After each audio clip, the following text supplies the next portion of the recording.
Hello, everyone, and welcome to our fifth episode of the SERPs of the Week. My name is Alex, and I'm your host. And I have today a very special guest, Andy Crestodina. Hi, Andy. Hi, How are you Alex. doing today? I'm good. I'm so glad to be here. Yeah, me too. We haven't been spoken for a while, right? Yeah, it's been a while, Yeah. but we've been collaborating, you and I see you online all the time. Yeah, me too, me too. Whenever I have a chance, I always, read your posts on LinkedIn because they're always so insightful. I'm glad if it Yeah, helpful. yeah, absolutely. Where are you based, Andy, by the way? I'm in Chicago. I grew up near here and have traveled many places, and I go to Spain every year to teach. And my major was Chinese, so I used to live in China. At one time spoke Mandarin quite well, but no, I'm based in Chicago. I have clients everywhere. I have team members everywhere, but this is home. So you have a remote based team, right? So it's all the team is scattered across different countries. I have 53 employees in an empty office. It wasn't a plan to build a remote company, but there's times have changed. There's one other person here today. This was a beehive for a long time. There would be, 45 people here every day, but I don't even turn the lights on now. Make the coffee, sit down, and get to work. Do you plan to continue having paying for this place, or you just kind of? It's about, I think, 80,000 US per year.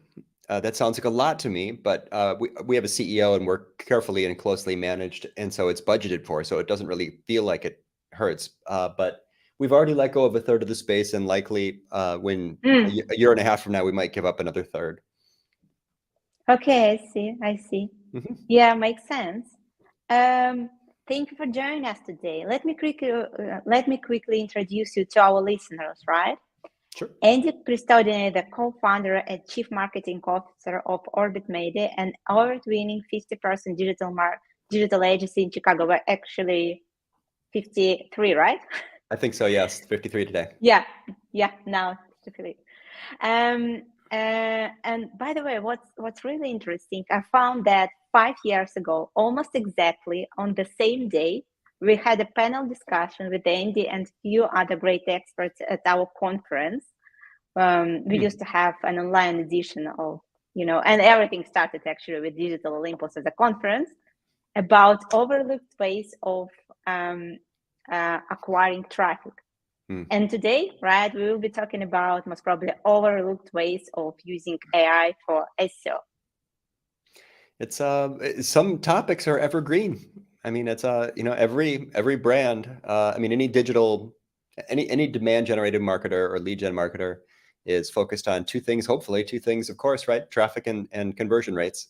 So, and I've been an SEO for 20 years and have been part of the planning process for thousands of websites and have written hundreds of articles. And now recently, of course, Alex, is an interesting time because of AI. So times have changed a bit and it's exciting to do this. Yeah, and I'd love to hear, right, how we can use AI, right, to improve, right, our SEO processes, right? Whether do you recommend, for instance, using AI for copywriting? But we've already had a quick chat about that, but I just definitely want to dig deeper into this topic, right? Hear your thoughts.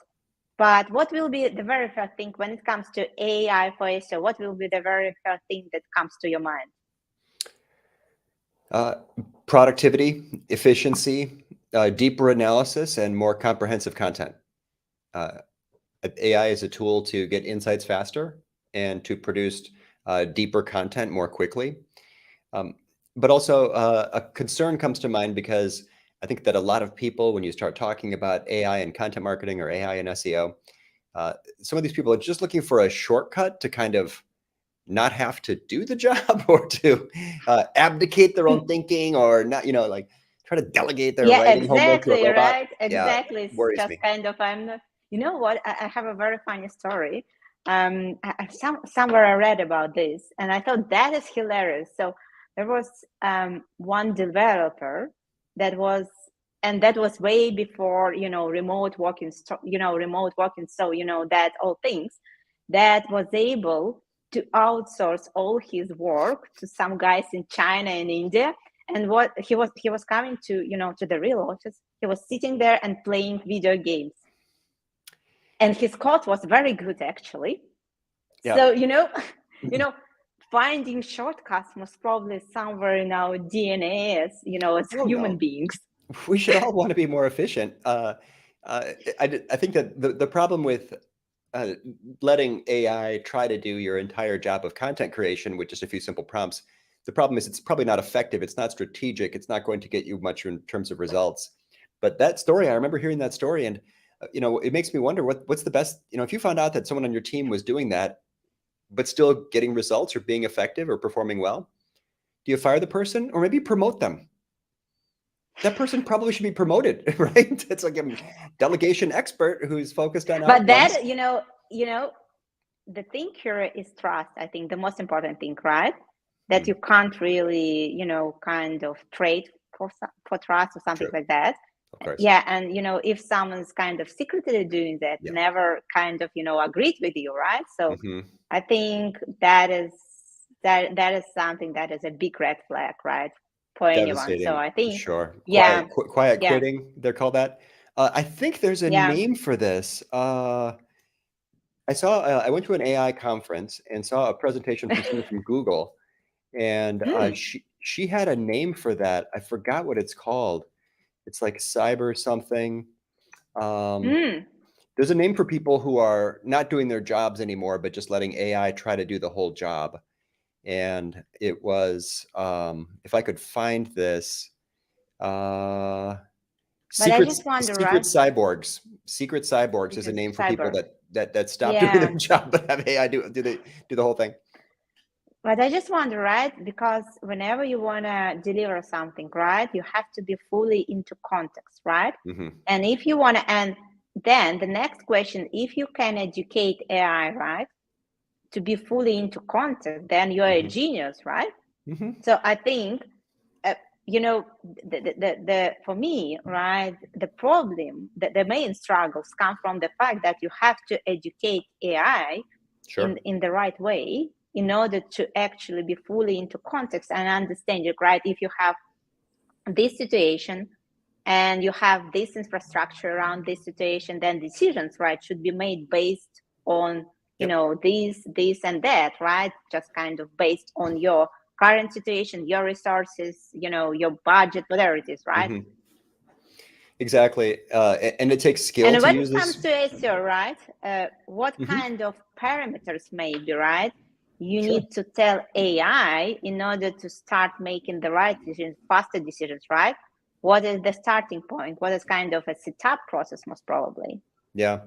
I'm going to say that people that do this well, there's really three inputs, three ways in which you need to train the AI, or have to give the AI to be able to get a good output. The first of the three inputs is to give it data. So I'm using a ChatGPT Plus account, so I have advanced data analysis. I can click plus and then upload things like Google Search Console data.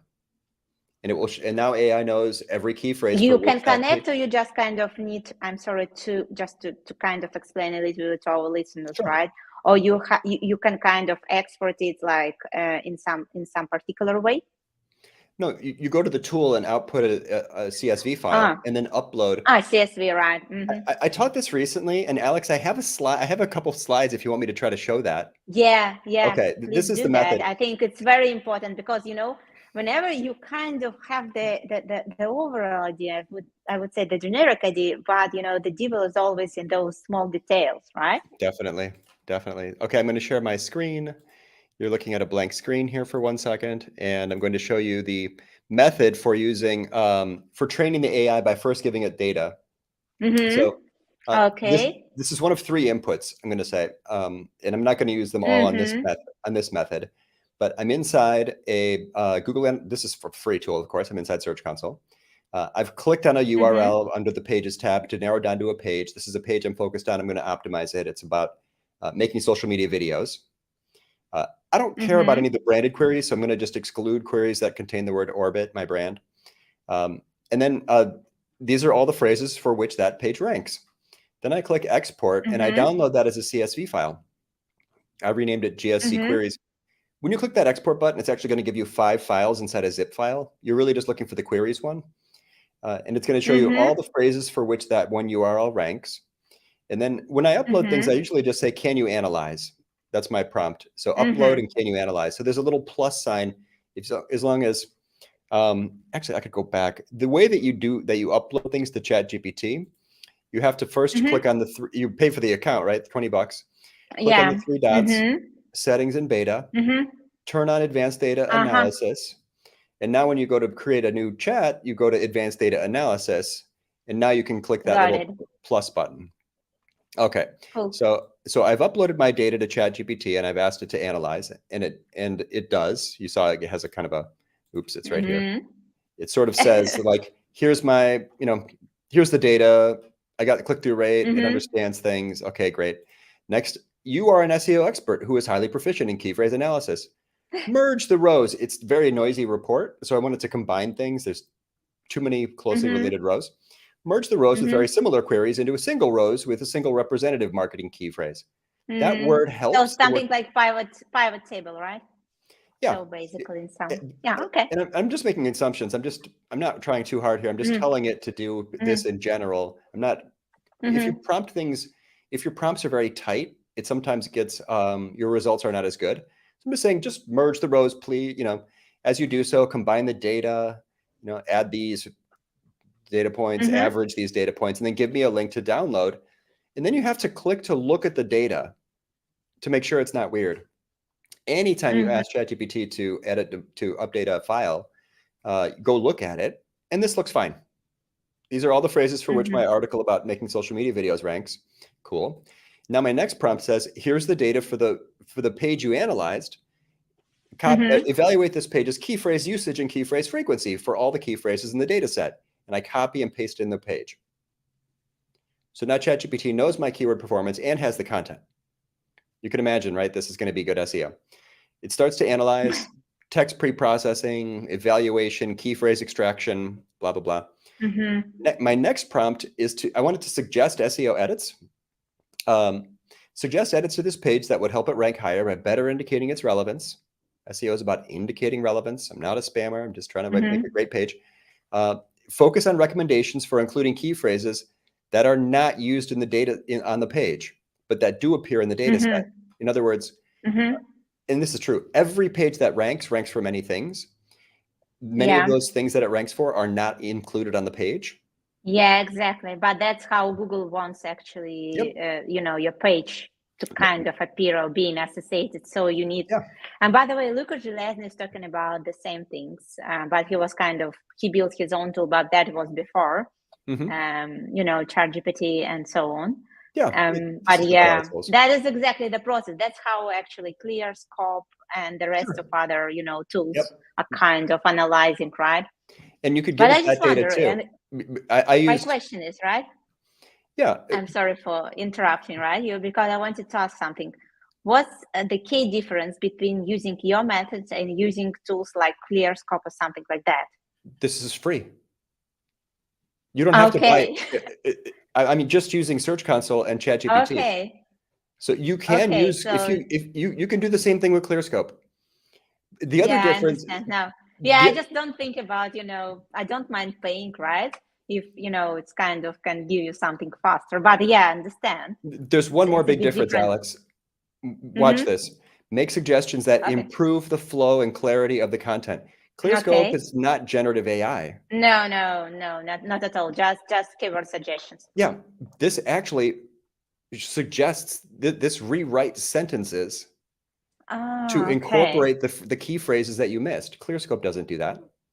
Yeah, for sure. You have to do your kind of you can for sure kind of come to also ChatGPT or something like that, or for Sure. any AI tool. But at the end of the day, you have to basically do something with this Yeah. part. There are things that Okay. ChatGPT can't really do that you would be better off doing. Here's another one. This is the SEMrush keyword gap analysis report. Mm-hmm. So ChatGPT can't go crawl all these pages. It doesn't know the rankings for everything. So this is a Yeah. combination of a paid tool plus ChatGPT, where I took a web page, Mm-hmm. I took a home page, and I added the home, Mm-hmm. like all of the competitors' home pages, and it gives me all Mm-hmm. the keyword gap analysis. So I'm going to take Uh-huh. all of them. This is everything, and I click export, Mm-hmm. and now I've got every phrase for which I rank, every phrase for which they rank. I look at the data, the keyword performance of my homepage and all of my competitors' homepages. If I upload that, I can say, I'm giving you keyword data for my site and these competitors. Can you analyze? It analyzes, does a fine job. Your goal is to revise my homepage to rank for more of the key phrases that I do not rank for, but my competitors do. Which additional commercial intent key phrases are the best opportunities for my homepage, based on the rankings of my competitors? And it literally shows me, this is not possible with any tool that I know of, the prioritized keyword opportunities based on everybody's homepages. And, you know, in this case, the CPC for each. Then it goes ahead and draws a chart. It makes up its own score, opportunity score, search volume, keyword difficulty times CPC, which I think is very clever. And it gives me a score showing me on a chart my next best keyword opportunities. It can draw charts. There's a misspelling in very it. Good. Kind of. There's a typo at the top. Yeah, so you got to fix it, no, right? It's kind of, I can't wait to try it. Yes, you kind of, you know, that. Oh, that Alex, I have like 5 or 6 of these AI for SEO methods. There are many. But that is very. I mean, it's even kind of, you know, fascinating and just beautiful because of those charts and so on. Oh, I should show you. There's very, very clever things. The other one, I asked it to evaluate the existing page. I said, give me a unique or an unusual visualization to evaluate the performance, you know, the clarity and relevance of my page compared to the clarity and relevance of my revised page. Yeah, I'm just, It does. The charts are a little bit beautiful. I have lots and lots of these. You could, there are, I trained ChatGPT. On this one, I told it to act like a Google quality rater. And I copied and pasted my homepage content and my competitors' homepage content. And I asked it to create a heat map matrix comparing all 3 websites against a wide range of EAT criteria. So you can see the ways in which me and my competitors are addressing EAT. You can also, but my favorite prompts are the ones where you sort of train it to, I can stop sharing. You can train it to act like your audience. Am I back? Yeah. So you give some kind of a background context, right, to ChatGPT, just kind of, you know, most probably your kind of your client profile, right? Yeah, the prompt sounds like this. You know, build me a persona. If you have good personas, all of us should have good personas and documented ideal client profiles, and you can copy and paste that in. If you don't have that, you can do it with a simple prompt, and it works quite well. Build me a persona of a person with this job title, working in this industry, with this size company, in this geography, and then tell me 3 things: their goals, their pain points, and their decision criteria for selecting a company like mine. It actually writes that for you.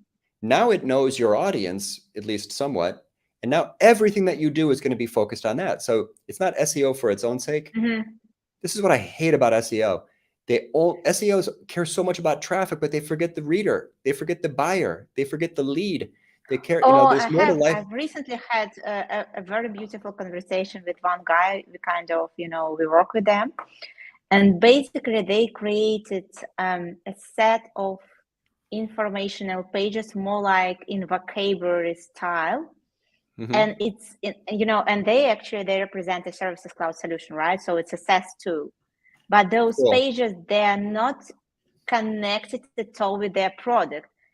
And the most interesting part that we had a conversation about, you know, conversion rates that might or might not happening on those pages. I was like, I mean, how do you measure this? Just because all those pages, they are kind of vocabulary pages, right? So kind of, you know, what is SEO, right? Let's imagine this page.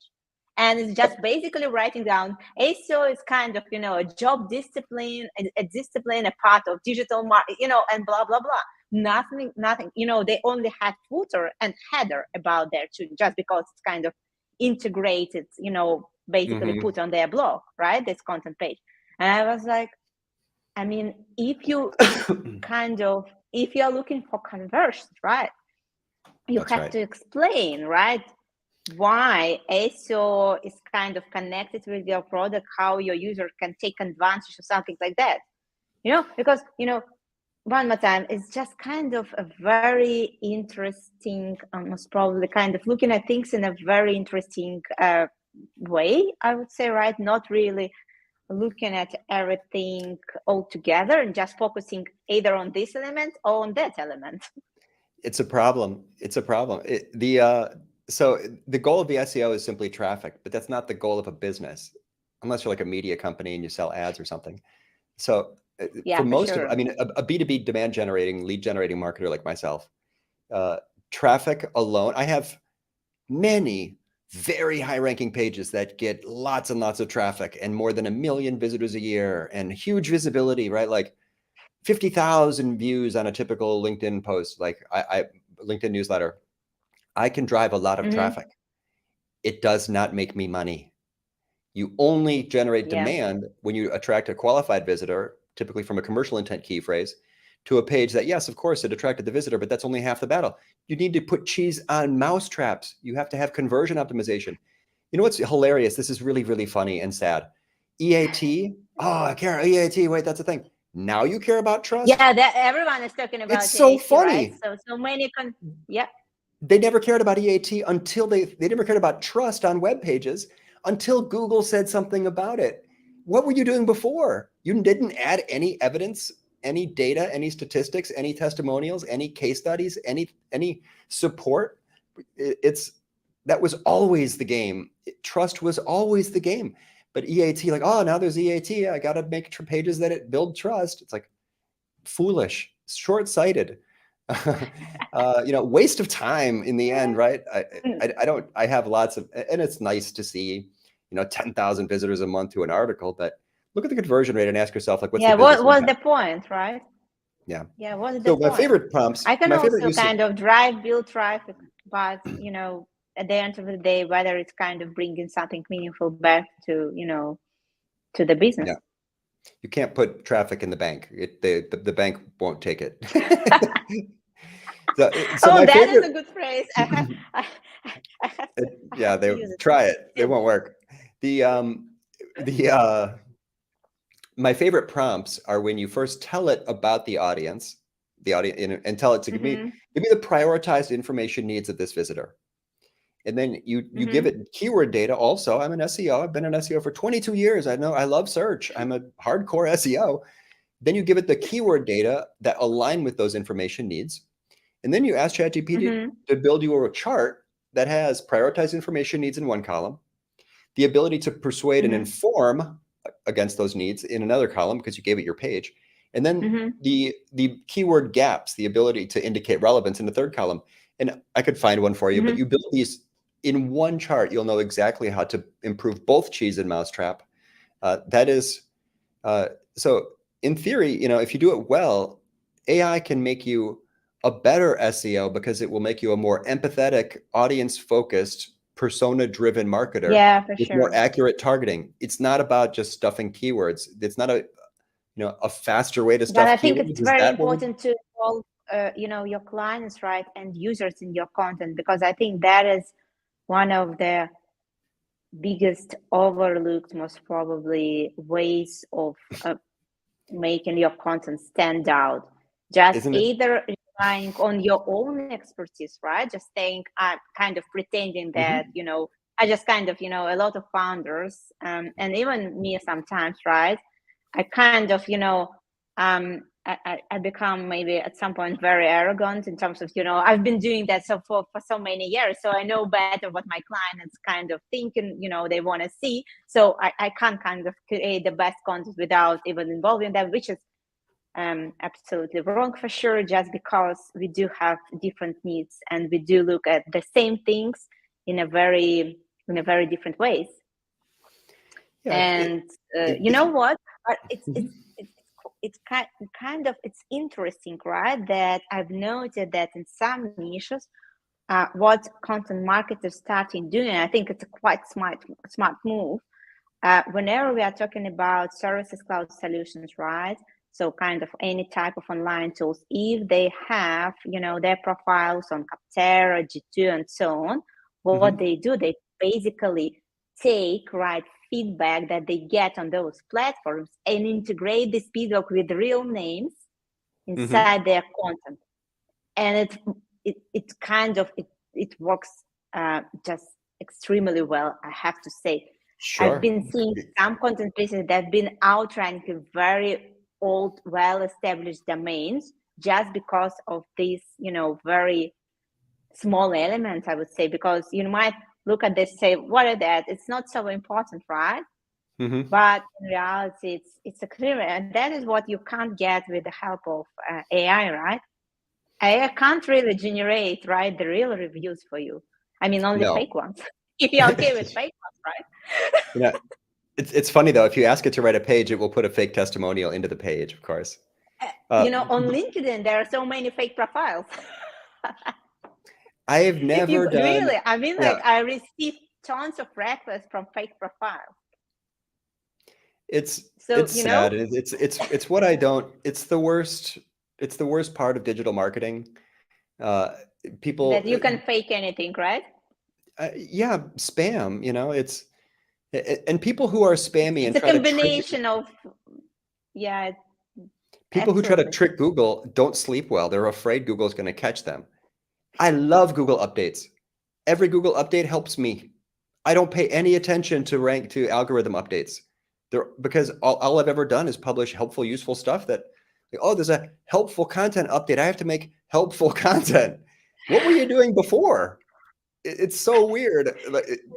So don't chase the algorithm. Ignore algorithm updates.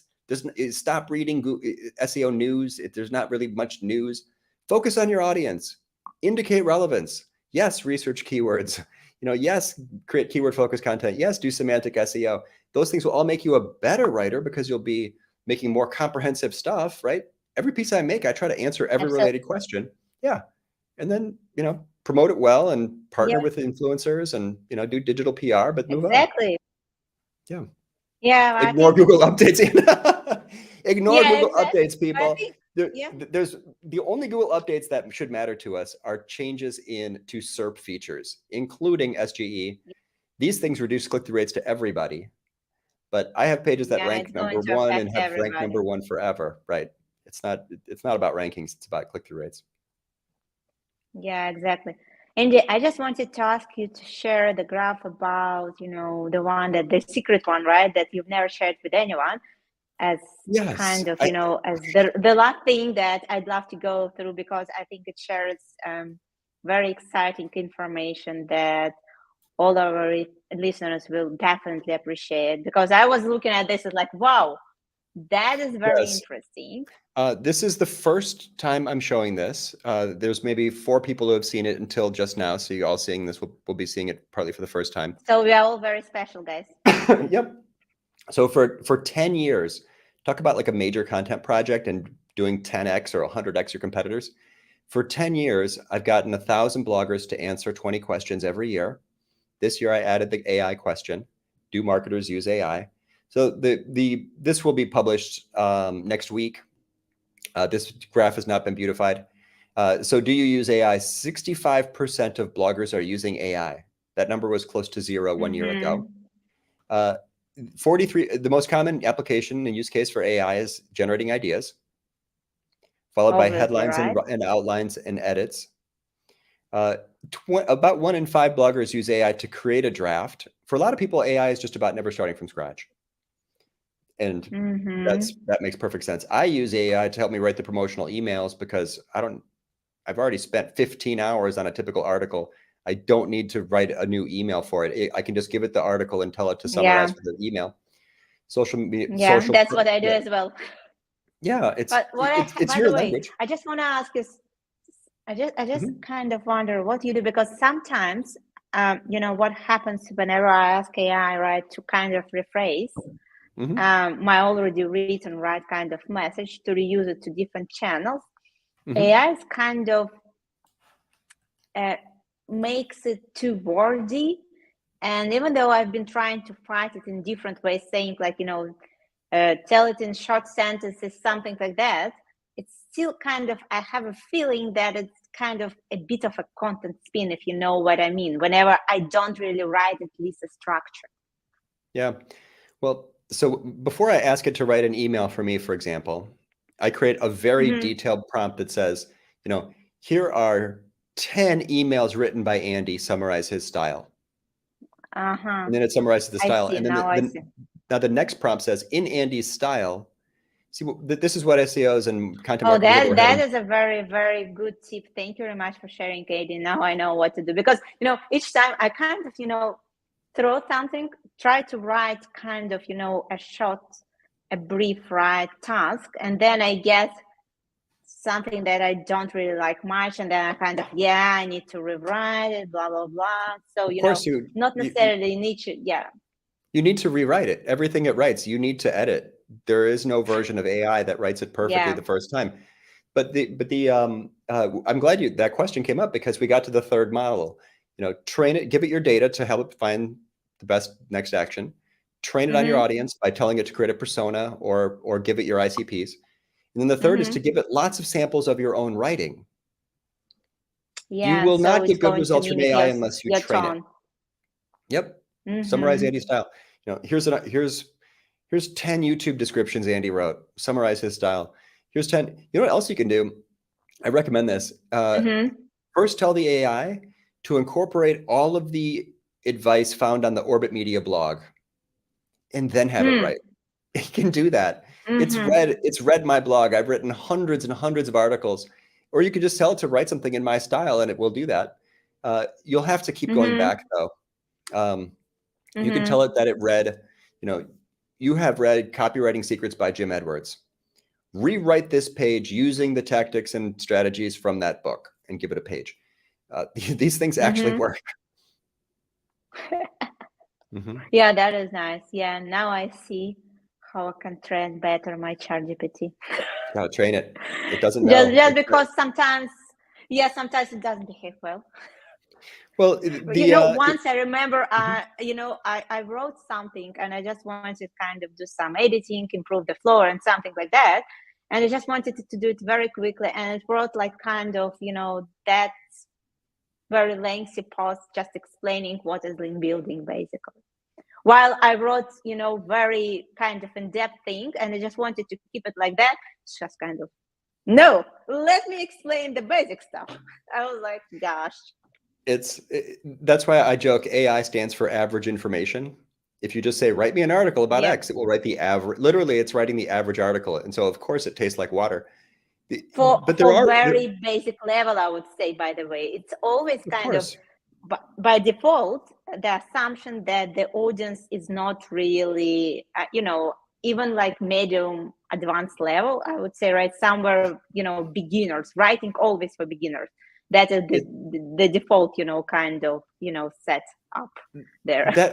That should be our expectations. Does anyone expect that by typing one prompt, AI will create for you a wildly differentiated, high converting, totally original article with new insights? That's absurd. There's no way. Obviously, it's not going to do that. There is no data that can activate to do that, right? Your expectations are ridiculous. If you thought that would happen, if you thought you'd get something good by typing 10 words, you are mistaken, and you should be disillusioned. This tool obviously isn't going to replace people like that. But I'll give you a tip. Here's a tip that anyone can use. If you first start with a prompt that says, which questions are least likely to be answered on the top blogs? What questions are people afraid to answer? What counterintuitive opinions are actually true about link building, about whatever, rocket ships or content marketing? Yeah. It will actually, unlike search, which only retrieves information, AI will tell you what's missing. You can also just copy and paste in an article. The gaps, basically. Yeah. Which questions that are important to my audience that I fail to answer in this article? Copy and paste in the article. Gap analysis is, honestly, I believe, the best application for AI for content marketers. What's missing from the internet? Yeah, for sure, because it has all the data, right? It'll tell you what's not there. Search can never do that. It'll tell you. So if you find out, like, oh, AI, this is like good thought leadership.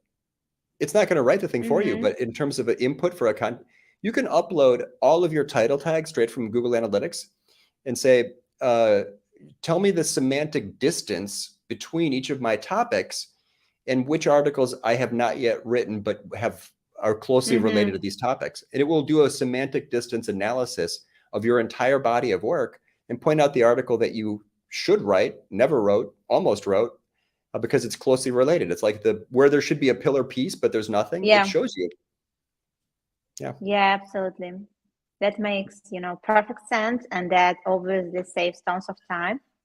Thank you very much, Andy, for joining us today. The conversation was just, it made me so happy because you shared so many things, right, that I can actually take and start implementing, and finally I can train properly ChatGPT without getting, those paragraphs of text explaining what it is, what is that.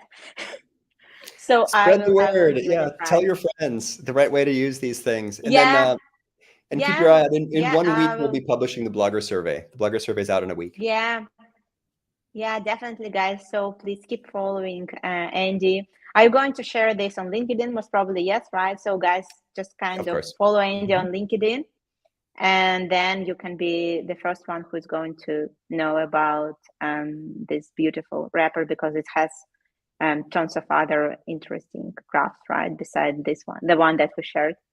Oh, there's a lot of data in there. If you want one more quick one, do we have time for one more? Yeah, let's do the final one. I'm gonna show a last slide. This is how long it takes to write a blog post over 10 years. 2014, the average blog post was written in 2 hours and 24 minutes. It increased until it got to so it was kind of very, very fast. Yep. And then now look, finally, maybe AI will change this, right? The average time it takes to write a blog post is finally coming down. So anyway, I'm happy to show that. This was a great conversation, Alex. I loved everything we discussed. This was fun. Thank you very much, Andy, for joining us today. That was a pure pleasure having you here. Thank you very much one more time. Thank you. Thank you, everyone. See you on LinkedIn. Thank you.